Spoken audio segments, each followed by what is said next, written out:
welcome to everyone, and thank you for joining us for another MassMEDIC virtual event.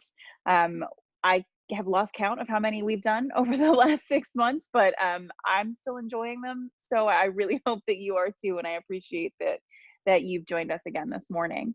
We do have an excellent session for you, so I know you're going to want to pay close attention. Just a few things for reminders. Keep yourself on mute. I'm not sure if, like me, you have a cat crying in the background at any point, but I'd like to minimize background noise for our speakers. So try to keep yourself on mute, but we do encourage questions. We'd like this to be highly interactive. So the chat option at the bottom of your screen is a great place to be popping questions in. Feel free to put them at any time throughout the presentation, and we'll have a time for Q&A at the end. We'll get through as many as we possibly can. But you are in for a real treat today. So I have to give a huge shout out and thank you to PDD Innovations for joining us and spearheading this event. And I know you're going to learn a ton. So I'm going to go ahead and turn this over to Chris and have him take it away. Thanks, Rachel, and hello from London. But great to see you all here, and thank you very much for sharing your time. I think today's topic is a really important one, and it's very much one that's close to my heart. I'm a principal of human factors here at PDD, but I've spent many years looking at the safety and the usability of medical equipment. We have offices in Boston. You may see Phil and Wynne on the call, but we also do a lot of work across the US, continental Europe, UK, and Far East. And we run this type of study all over the world. Now, one of the things that is like absolutely critical for the design of medical equipment really is safety and usability. And what I really want to go through today with you all is our story, because it's been a fantastically challenging and exciting year. Where a lot has happened and a lot of kind of quite important things for our business, and also, I suppose, humanity in general. Medical technology underpins all of that, but an absolutely fundamental sort of principle behind that is that it has to be reliable, it has to be trusted. So I'll be talking a bit about the test and evaluation process that we go through, and what we've done to, I suppose, respond to some of the challenges that have been thrown our way. And then all those years ago, prior to working in medical, I worked on aircraft in aviation. And I just want to sort of take some of the principles that we used when we did research around the safety of aircraft systems and talk through how they might be quite useful at this moment in time for people that are working in medicine and on medical technology. And then I hope to really kind of just illustrate what some of the trade-offs are and what some of the decisions that we've needed to take have been in terms of methodology for research and development around medical equipment.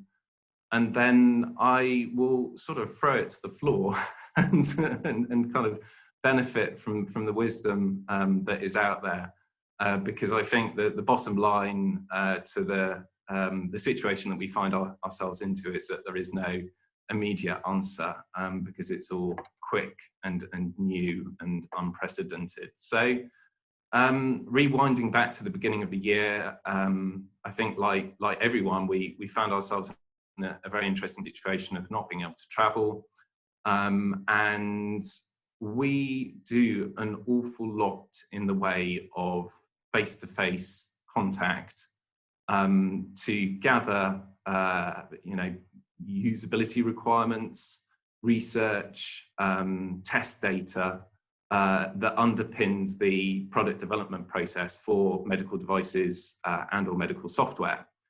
And so we sort of almost had to throw our way of doing things out the window, and sort of really kind of rapidly innovate new ways of doing things, because it was very, very simple. You know, we just couldn't travel to the US in the way that we could in the past. We couldn't necessarily go and watch medics doing their job in hospitals in the way that we did in the past. At the same time, it's almost like kind of a perfect storm. Hospitals and healthcare in general, I think, found that they were also going through some pretty big changes. And that for us almost, I think, increased the necessity of doing the research to make sure that the products have been designed appropriately, correctly, were fit for purpose, because all of a sudden our healthcare context was changing, and sort of like us, it was going to remote methods, it was going to digital, but there were huge like rebalancing acts going on, elective procedures being cancelled, critical care and intensive care coming under great pressure. So we really were seeing two things. Firstly, we were having to sort of change our methods and our approach, but also our target of interest was sort of under rapid change as well, which made it interesting and exciting. At that point in time, we were doing a lot of work actually with US hospitals, and so we needed to really kind of think about how we did the type of research that really underpins the human factors of medical equipment, the inclusivity of it, but also as making sure it was fit for purpose in terms of the immediate need. And on top of that, quite a few things got thrown in our general direction in the way of kind of emergency use applications, ventilators, so on and so forth. So what I'm going to talk about today is really that story, and how some of our methods changed, and what the consequence of that has been. And also it's a bit of a kind of opportunity to get together and think, you know, going forward, how do we want to drive this innovation?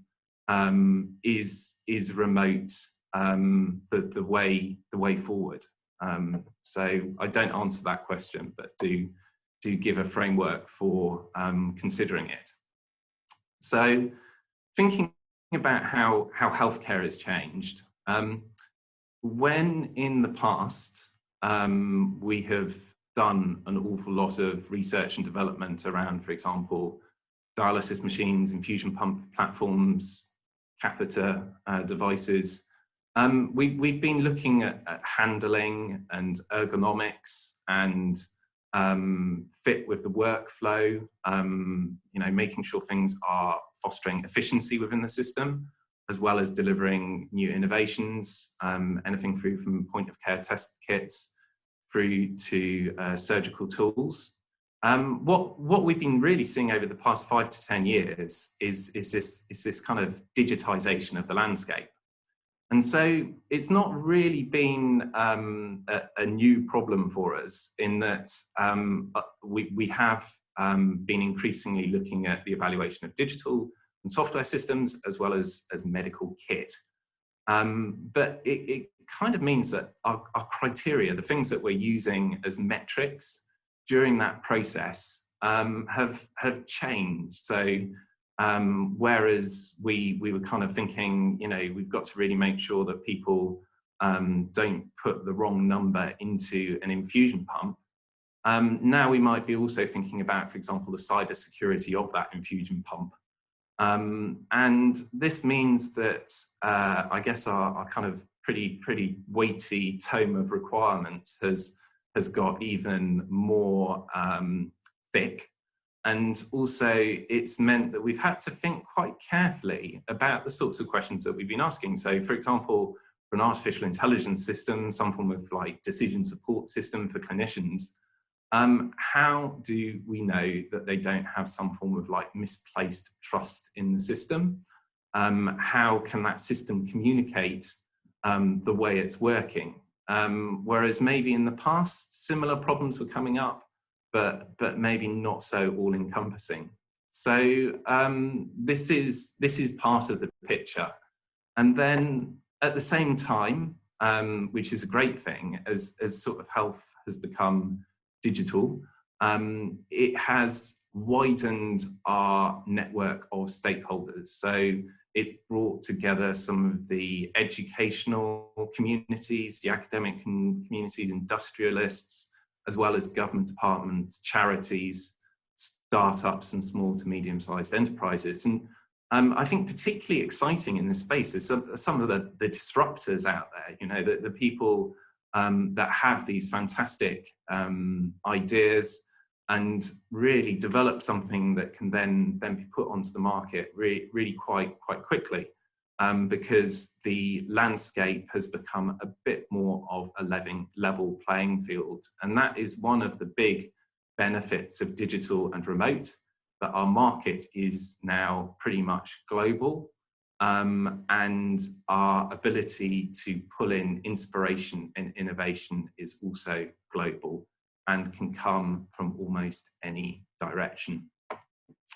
So crikey, we were sort of starting the year in great shape and quite happily getting on with the mandated product development process that we do as part of either CE marking or FDA. And we normally go through quite a set and prescribed process. And the reason that we do that is because over time, people have got together and they've built consensus around what is the appropriate type of test and development that should occur when putting medical kit onto the market. And this shows a sort of a kind of cosmetically enhanced version of what's in the standard. But as you can see there, there are phases that we go through, and there are things that we need to do at each point in time. So we need to understand our users. We need to understand the environments in which they live and work. So we do contextual inquiry or ethnographic research. We need to have an idea about how our piece of equipment is going to be used in terms of the task analysis. And then most critically, we need to think about what might go wrong when people use it. And thinking back to what I've just said, some of the things that might go wrong traditionally might have been, it might break. You might want to make sure it doesn't electrocute anyone. It might, well, it needs to be reliable, it needs to be clinically effective. But also, it needs to be safe to use. It mustn't provoke use-related error. So there can't be anything that's a design-related usability risk. And nowadays as well, it also needs to actually be relatively controlled in the way it handles data and sits on the network. So all of those things would be in a document, and that would then form the basis for us gathering our evidence that each one of those potential things that could go wrong, those risks, has been mitigated, ideally by the design of the kit. And there are varying levels of that. You might design your user interface, so there might be some form of like check in place. You might also put a kind of a hazard exclamation mark against something. You might put something in the instruction manual. You might provide training. And we then go through an iterative test process that makes sure all of those things are good and working. And then at the end of the day, we go to our friends in either the regulatory body or in the case of the EU, our notified body, which is almost like a proxy. And we say, we believe we've done all of this. And we might self-certify in the EU and say, okay, just check our process is all good. Or in the US, we might hand over that documentation. Someone might have a look at it in the form of the summary report, and then we're good to go. And it all goes onto market, and things are great. So what is important to say about that is it's kind of important.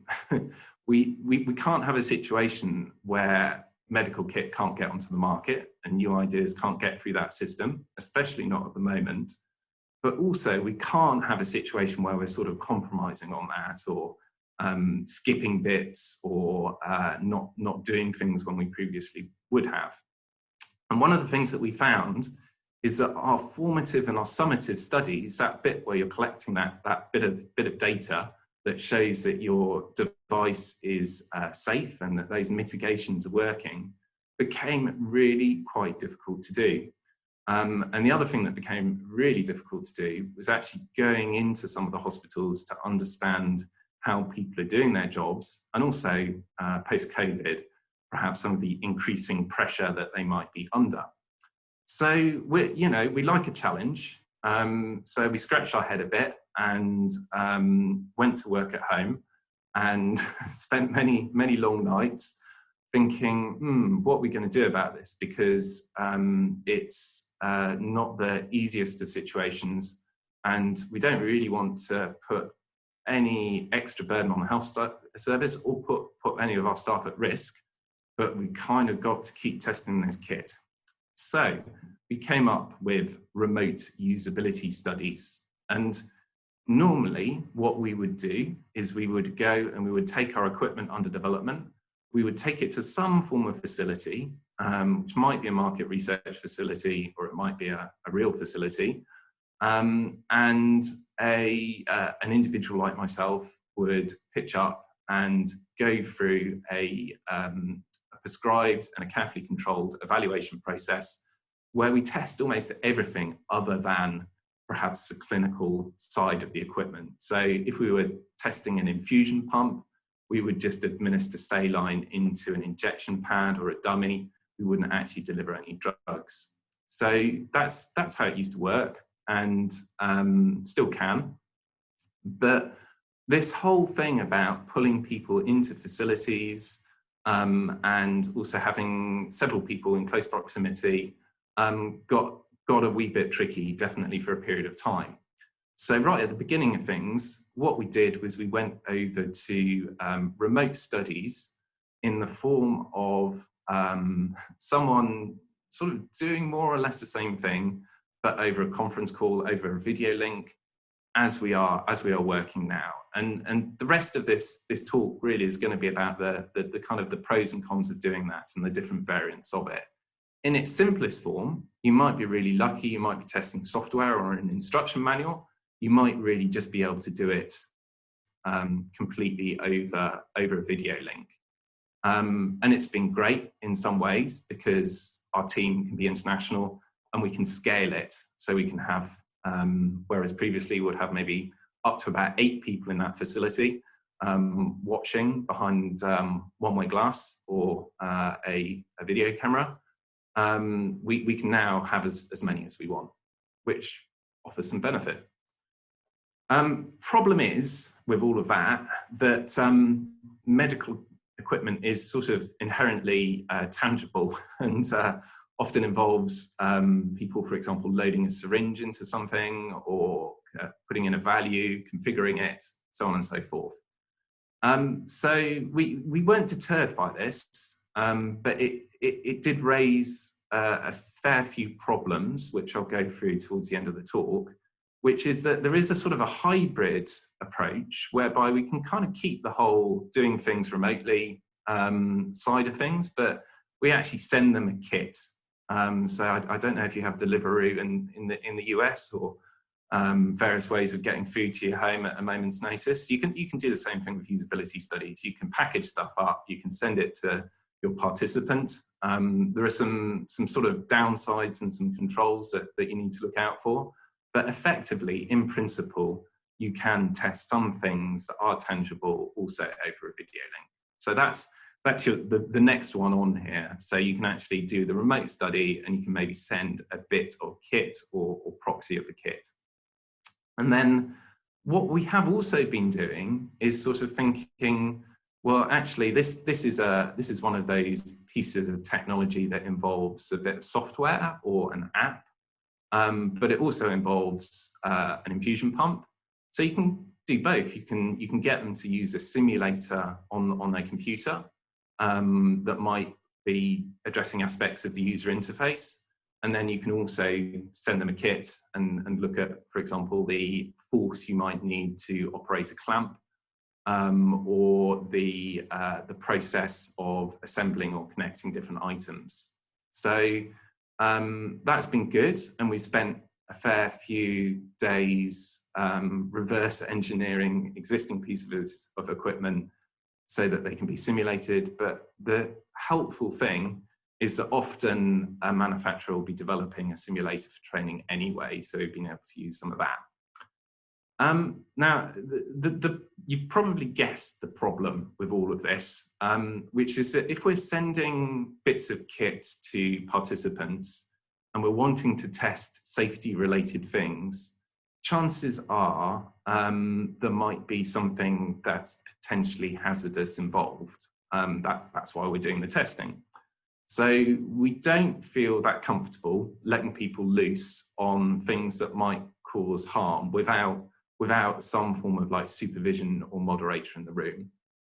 So the minute we could do this effectively, and it probably didn't take too long to get around to it, we started to put elements of the facility-based stuff, so having a co-located moderator, but we put them behind a ton of perspex, and we put in a load of necessary checks and controls, which could relate to testing, COVID testing. It could also relate to providing PPE and distancing, etc. So there were some types of study where we felt that actually that we need to be there, and some of those are still carrying on, but this then gets into some of the tricky area that I'll go into in a bit. And then for the ethnographic research, which is that stuff that you do right at the beginning of things, there's been some really, really cool stuff going on where we've been able to sort of move to a method that's called auto-ethnography. So we train up our clinicians or our workforce or our people who are doing their job to do a bit of observations themselves. We've got to be a bit careful about not putting additional load onto clinicians at this point in time. But in principle, there are varying ways that we can empower the workforce to collect the data around either needs and requirements and/or acceptability themselves. And so there's a bit of that going on.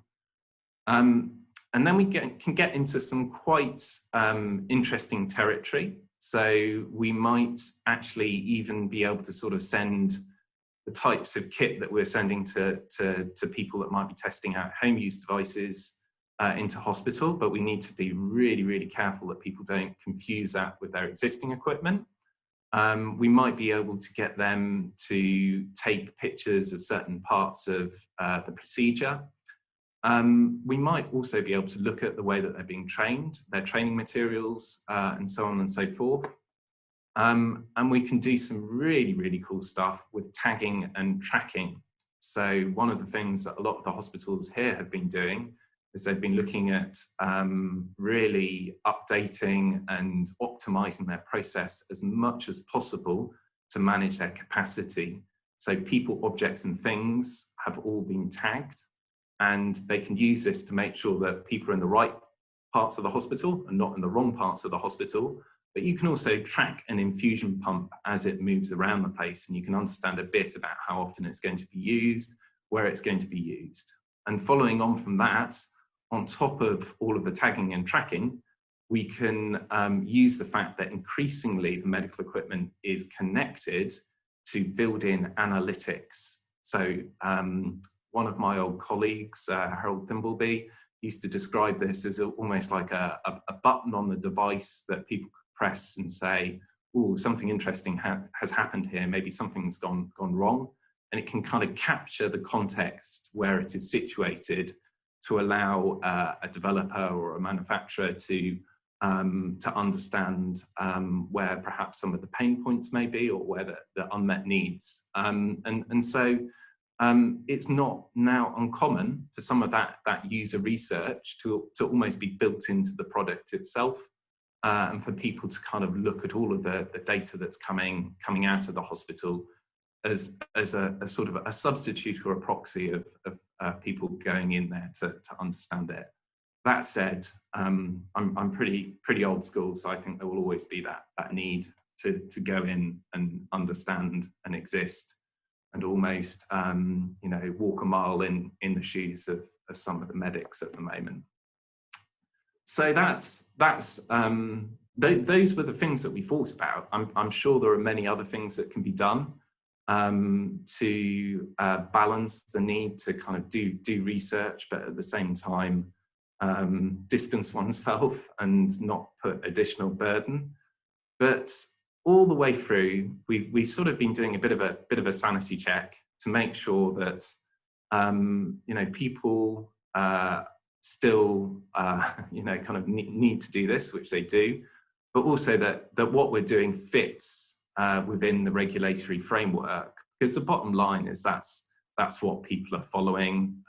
Those are the top level requirements. So in the European Union, the medical device regulations state that we need to be reducing as far as possible the risk of use error due to the ergonomic features of the device and the environment in which the device is intended to be used. And that hasn't changed. And we need to be considering the technical knowledge, experience, education, and training, where applicable, the medical and physical conditions of intended users. So it's still there, and I think that if anything, the need for it has increased, and that has been recognised by some of the overarching bodies, in that human factors is still an important part of how we develop kit. The case for the FDA is pretty much harmonised and aligned, but there are particular parts of the CFR that apply to this process, and the submission is slightly different in that the FDA can request a human factors engineering or usability engineering, sometimes called the summary report, that really outlines what's been done in the way of analysis around risk, but also human factors and validation testing. And the absolute critical point in this talk is that, all of what I've discussed to this point is I suppose potentially in scope for some of the formative evaluations. So these are the things that we do during the development process, and they help us make sure that we've designed the right product and it's safe. But the validation testing is almost like your kind of your stage gate, end of stage gate. So it means that it's the decision point in terms of putting something onto the market. And that the much harder question really is that we really don't want to change the methods that are used to do this that much, because they have a established history, and we introduce, I suppose, a degree of regulatory risk by doing so. But it doesn't mean that isn't a sensible thing to do.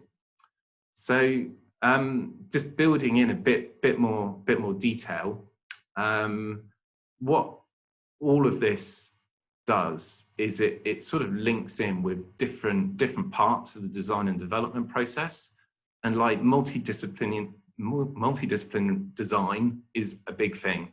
So we would never ever test in isolation, but I guess one of the benefits of some of the remote methods is that we can look at that column, which is design and development, and we can actually get much tighter coupling between all of the people that will be doing some of the engineering development, the industrial design, the product development, and the people running the research, because all of a sudden that research is a lot more accessible. It always was, in that we would take recordings and make them available and write reports, but now they can literally sit on a conference call with appropriate checks and kind of permissions in place, and watch it.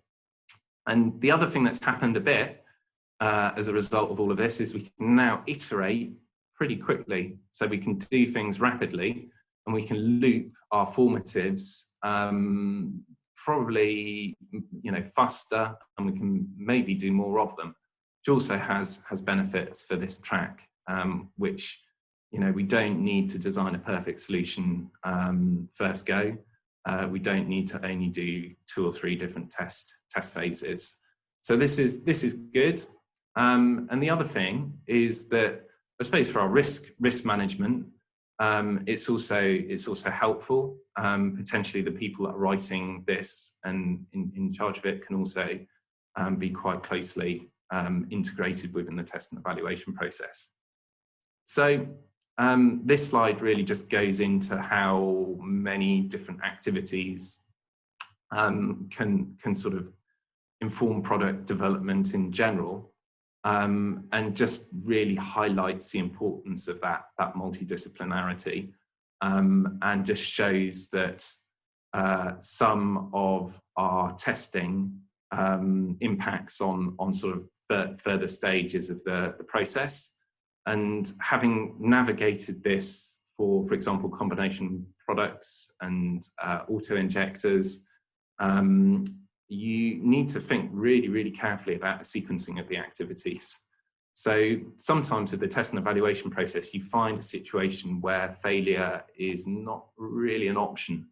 And I think potentially, again, remote methods can help there as well, because you can run more of them. The greater visibility of them probably de-risks something to things to a greater extent. So just to sort of flag up some of the differences between US and EU, the two things are pretty much identical in terms of what we need to prep and what we need to do. I think the level of scrutiny for the US can sometimes be greater, and also, whereas in the EU, technically all of your documentation can be looked at, but it's often a sample dependent on the risk stratification of the device. In the US, it's much more common particularly for combination products, for the protocol to be reviewed and for there to be specific feedback about the methodology. And also, I'd say the results of the summative would be scrutinized to a greater extent in the US compared to the EU. And that's why when we start talking about remote evaluations and remote usability, I think it's a question really that comes to the forefront much more for the US and the EU, because that is where we actually have the benefit of a degree of I suppose, regulatory oversight on some of the methods that are used. So this is really why I'm bringing this up, because it's not really causing sleepless nights, but it could do.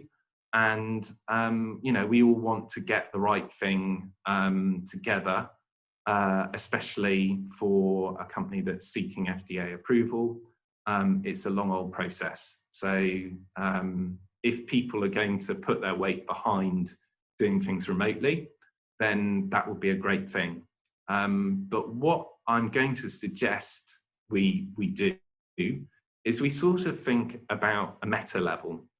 So all those years ago when I was working on planes, we had a thing called a safety case. And a safety case for a nuclear power station takes, I think, something like 10 years to do. And the documentation fills up a room. For a plane, it's not quite that bad. The ones I've seen have all been electronic, so unfortunately I can't tell you, what that outlay is. But the top level of it is the thing that the regulator looks at. And what you're asked to do is provide an argument. And that argument is the critical thing. So you almost imagine that you're in a court case.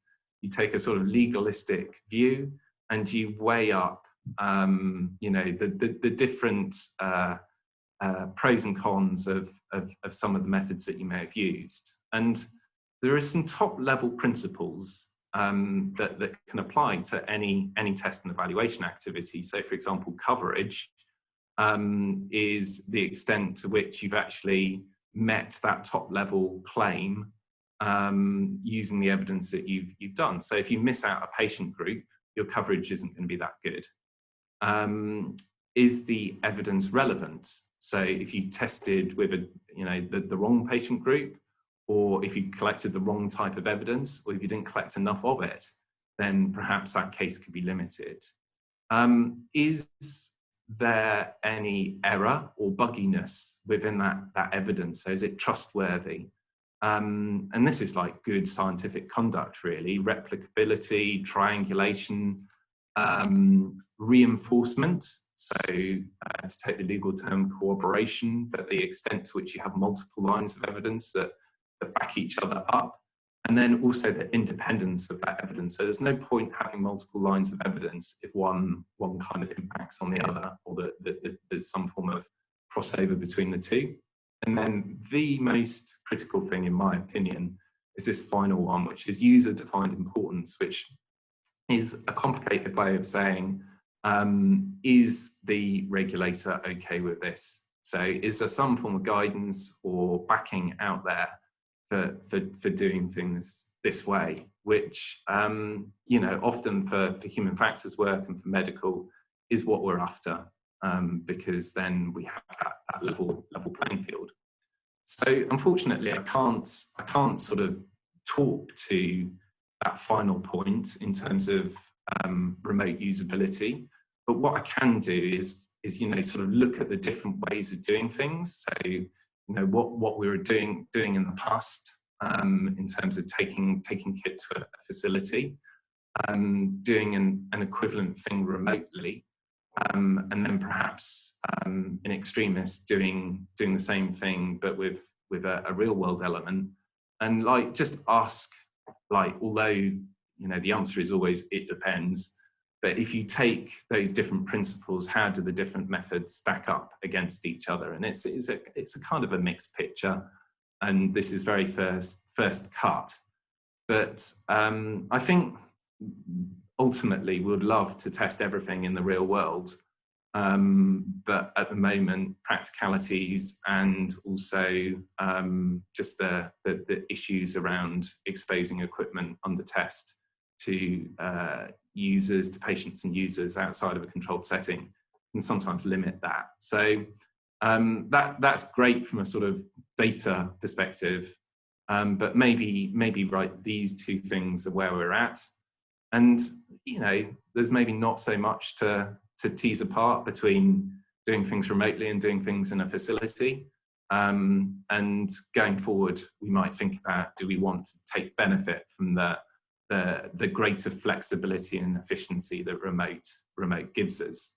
So what are those benefits and efficiencies? Well, the first one is really clear and obvious, that with remote methods, with digital, you've got a huge catchment area. You can pull in data from around the world. We've done a lot that's been pulling in from across the US, and it's just fantastic because we can be fully recruited on a study within days, and that's really, really pleasing. It's also great from the point of view of ourselves and our client. It means that we can be working with, say, a group out in San Diego. We can adjust our time clocks, which is maybe the only downside, but it's built bridges, and it's allowed international collaboration, and who knows, in the future, sort of shared research projects, access to each other's funding potentially. And as I said earlier, we have the things around multiple concurrent observers. For medical, we can do things with rare conditions that maybe we couldn't have before. It's perhaps a bit more inclusive in that we're not running out of city locations, so we can go out to the countryside, to rural places, rural folk, and also we can be a bit more agile. So we can do these things a bit faster. You can pile resource into it in ways that you couldn't previously. You can run things concurrently in ways that you couldn't previously. And I suppose the extreme of this is you could almost imagine that our entire medical equipment test and evaluation process could become something a bit akin to a call center, where we almost buy time to evaluate things at certain points. We take benefit from economies of scale. So there's a lot going for it, but there are also some slight glitches at the moment, which maybe we need to overcome. So it's not very good for people who are not tech savvy. So we're sort of filtering anyone who can't really use some of the software, although we can put in as much as possible to support that. It doesn't work particularly well when we need to take, for example, anthropometric data or collect certain characteristics, pinch and grip strengths, for example. It doesn't really work amazingly well for things like surgical robotics or large, complicated items.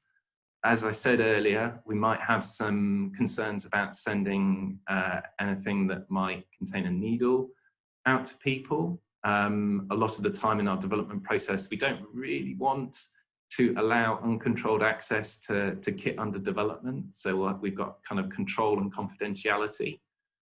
We might be a bit worried about people sending stuff back. So, I mean, we might want them to keep hold of it, but at the same time, often we do want it back.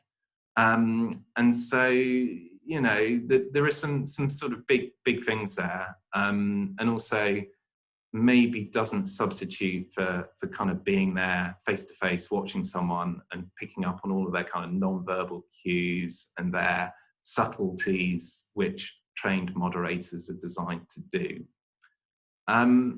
So then if you just move, I've taken a few arbitrary examples here, but if we just moved on to trustworthiness, there could be some good things about doing things remotely, which might be a reduction in bias. So the minute I sit in a room and collect data, I'm sort of impacting that data, and so I can be biasing the feedback, and you know, remote can guard against that. So that's potentially a good thing. The other thing with remote that we can do is we can do a lot in terms of automation in data collection. We can keystroke log, we can add aspects that traditionally we weren't able to do. We can track the screen, we can record the screen. We could even get really cunning and start doing artificial intelligence type methods, listening into people's voices or picking up on their behavior or patterns of behaviors. And one of the things that really scares us a lot with usability testing is getting people in the room testing that equipment for a validation study when they're no way of putting this other than lying about who they are. So we might also be able to use some of the remote methods to perhaps pick up when there's some kind of something not quite right. So people analyze voices in fraud detection systems. We might be able to do something similar. But at the same time, going to remote might, you know, reduce our ability to add control into the test environment in terms of sound, light, noise. We can't really control exposure to the device in the same way that we did. We can also, you know, make sure that we cover all of the angles in terms of video footage. We might not be able to do that with remote. And on top of that, the way that internet technology works, that whole kind of dropped frame thing, we can't always guarantee that our footage is like forensic footage, which isn't a big deal, but we have seen a few examples recently where that that sort of 2 to 3 seconds, that's always the critical period, can get lost. So we are collecting safety related data, and we want to make sure that the quality of that data is as good as possible. So kind of, there are benefits of being there, I guess. So finally, the thing around user-defined importance, it's fair to say that clients are definitely backing the use of this method. There are published examples out there, and people were doing it before COVID. So there are some things maybe that might reassure us that all of this is good. But we don't really have a regulatory text at the moment that alludes to this type of thing. And where there have been mentions of human factors work in, for example, some of the ventilator work in the UK, they have really just alluded to a sort of standard practice, and not taking too long over it. I think a day was mentioned. And also the risk, I suppose, with sort of going for this is that standards have had a consensus building process around them and some form of like international agreement and harmonization. If we just sort of reinvent the wheel, then we may fall foul of that. And that might not be a problem necessarily, but one of the great things about the current system has been the ability to market products internationally. And so I suppose we keep a degree of risk onto that by moving away from it.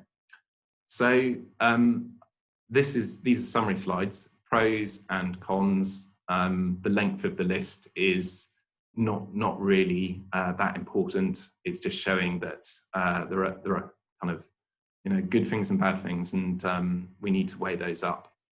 And I think I've probably talked a lot about this, but in fact, many of these things were being considered and discussed well before COVID.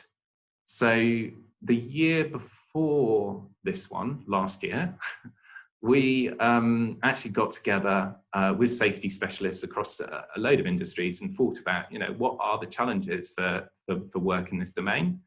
And these were the things that came out of it. And most of them really do relate to remote methods and you know, the potential for them to actually improve things. So we're really keen to sort of innovate and develop new approaches for test and evaluation that take the benefit from some of the digital systems, but also make sure that there's quality in what we do, and it's right, and it's providing the right data, and it's recognized by the right people. Just a thing about the other industries, you know, we've got clinical trials up there, big point. And we've also got, I suppose, the potential to test in situ. So I know that we've got about 10 minutes to go now, but I will leave this as our summary and conclusion, that this is a nice little timeline, again, from last year, where we sort of recognise that we've all been through a bit of a crisis, and technology has come to the rescue a bit, thankfully. And that's great, and sort of it's been us, the sort of the innovators as well as the medics that have been on this journey, and now we've got this like great time where we can sort of think about how we move forward and what we want to stick with and what we don't, and you know, there's a whole new way of doing things out there which might favour different types and different groups, and maybe even different parts of the world. So it's really important that we kind of look at all of this now and come up with a good and agreed and sensible way forward. So that's my 2 pence worth. I hope we've got some questions. Otherwise, it will be. We definitely do, Chris. No worries. So Cool. I've been Good. getting a few from people, and I have a few myself. So we've got 10 minutes. So I know you've covered this a little bit. Actually, I think you covered it quite a bit. But just to highlight, when you're sending equipment for someone else to gather data for you, ensuring quality and consistency obviously is a challenge. Any top level thoughts on that? Yeah. So we've got some examples. So one of my favorite examples at the moment is from the US. It's not actually work that I did, but it related to a piece of surgical equipment, and some of the things that were done here were all really good sort of tips and tricks that an observer guide was provided. So we kind of give people nice, clear instructions about exactly what we want to get out of the activity. There was plenty of like training and familiarization. You pick members of the clinical community that are type 2 experts, so they're kind of interested in research as well as clinical practice, and you give them all the tools and equipment they need. And so it was looking very promising. And the challenges that you come up against, I think, is just sort of almost like rate of return, that with the best will in the world, people will kind of get all of this stuff. They'll look through the guide, but they will, find it sort of, an extra task on top of what is already very challenging. But also the difficulty is that they're not really trained observers and unable to, I suppose, appreciate people's perspectives other than their own. So what we do when we go in is we actually do a kind of a cross section of practice. So we look at lots of different angles on the same procedure. And so what we've then been doing is almost like the same thing. We've been picking a given hospital, and we've been looking at doing a combination of remote interviews and data gathering of the type I've just talked about across multiple parts of the hospital, multiple people that are involved. And what I would say really, it's unfortunately at the moment a case of time and patience, and we are making it work, and also just basics about making sure that the courier is good, and thinking through very carefully how much equipment you're going to need and sequencing it and all that kind of stuff. So I just want to piggyback on that. Just a question. Mm-hmm. Being somewhat familiar with the space, the requirements that EU and FDA have laid down for this have often made it feel kind of like an onerous task that is just a box to be checked. Yeah. How's the mentality adapting to now? It's even harder, right? Or is it easier? Mm-hmm. What's kind of the thought process are you seeing around this? That's a great question. So yeah, there's sometimes a bit of maybe a slight caution about doing too much in this area, and people like to do their sort of standard 1 or 2 formatives and 1 summative, or maybe think about clever ways in which they can do their risk management to sort of reduce the burden on the human factors work. And I've seen all of this, but I have also seen some really good examples of studies designed in a way where there's such a clear benefit over and above anything that's in the human factors guidance. So absolutely, people do all of the stuff that's in the human factors guidance. Sometimes people have found ways of adding little bits in to actually really genuinely inform the design and test the design. And so we do a lot of combined studies where maybe the first half might be more of a kind of guidance-based approach, and the second half might be a bit more exploratory. But like hybrid approaches, and all the kind of the big data stuff is really changing things quite a lot. That you can start to look at analytics and the way that other parts of the business might be collecting their data, and how that might overlap. But I think it's such a shame that people have sort of seen this as a bit of a burden, and I can understand why, but I think it's also an opportunity, to you know, kind of really genuinely get some good data and some important data that provides a competitive advantage. And if you're doing that and you're doing it well, then the chances are we probably need to rewrite the standard, and you know, then hopefully people will not feel quite so yeah, going through the motions. But that was, yeah, definitely one thing we found. Rachel. Well, yeah, I just know a lot of people who talk about it. But I think you're absolutely right. When looked at creatively and Yeah. inserted as part of the process, it adds a ton of value. And it's not just a check the box task.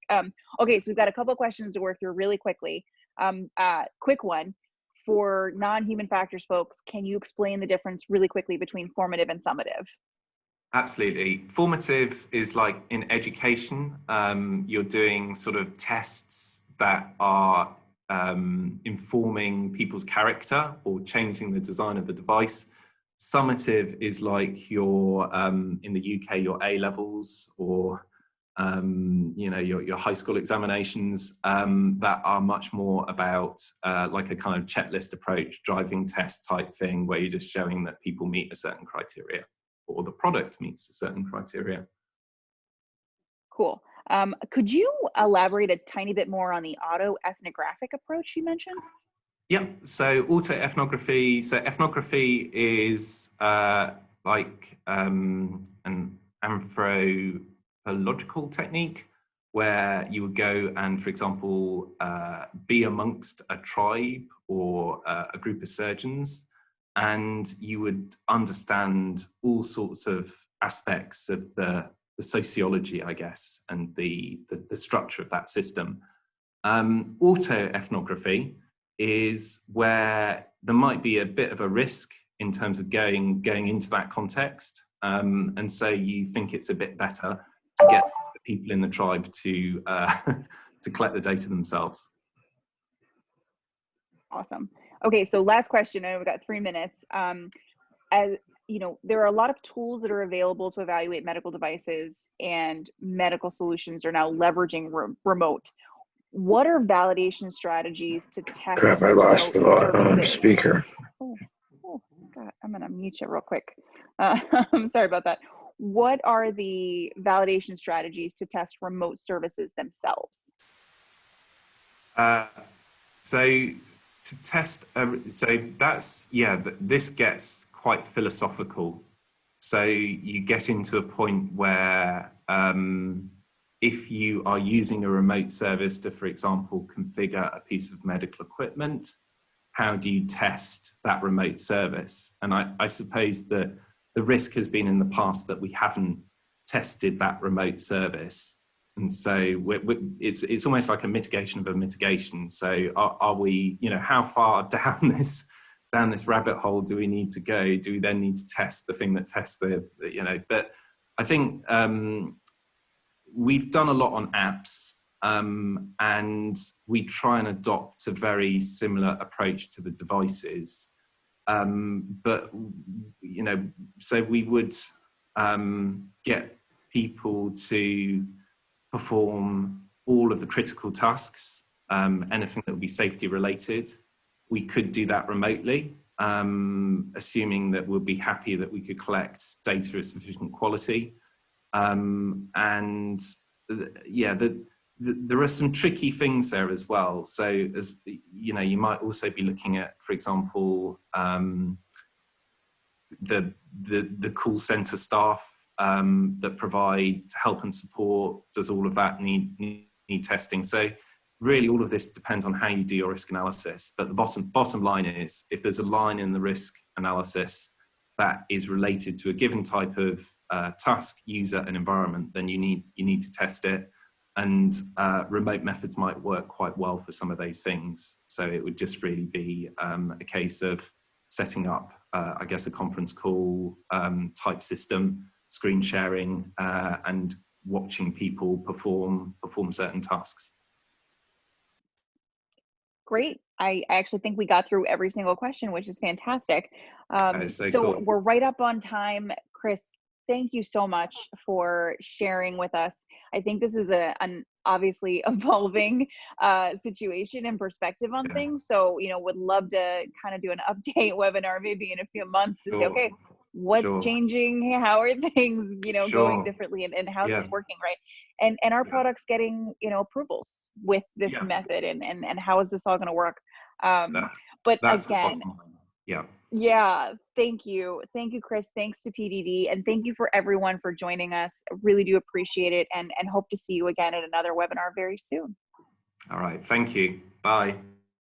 Have a great day.